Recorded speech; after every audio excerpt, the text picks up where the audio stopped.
एक गांव में रामू नाम का एक जमींदार रहता था। उसके घर में काम करने वाला नौकर का नाम रतन था। वह जमींदार की विशाल हवेली के पीछे ही बने एक कमरे में रहता था। रामू हर रोज सुबह अपने खेतों को देखने चला जाता था।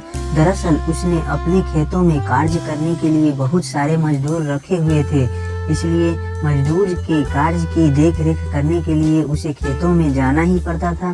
दोपहर होने तक वह खेतों से वापस हवेली आ जाता था।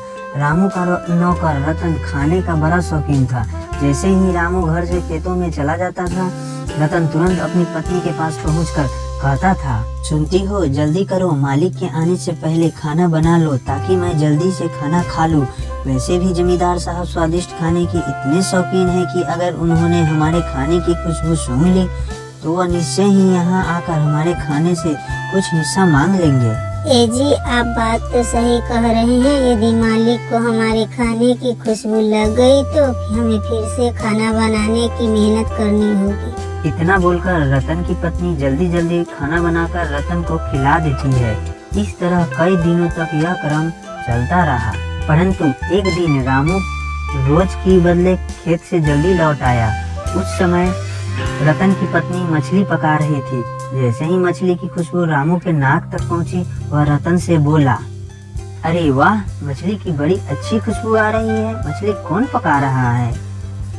रतन ने हिचकिचाते हुए जवाब दिया, ओ मालिक, मेरी पत्नी आज मछली चावल बना रही है।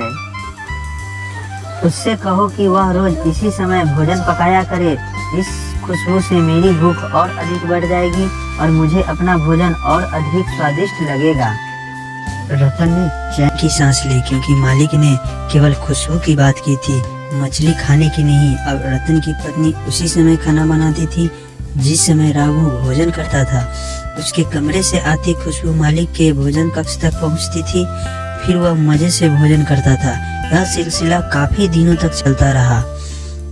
रतन एवं उसकी पत्नी लालची स्वभाव की थी। एक दिन उसने रतन से कहा, तुम्हारे मालिक की खुशबू के लिए हमें रोज इतना महंगा भोजन बनाना पड़ता है। उसे कहो कि वह हमें इस खुशबू का कुछ पैसा भी दे।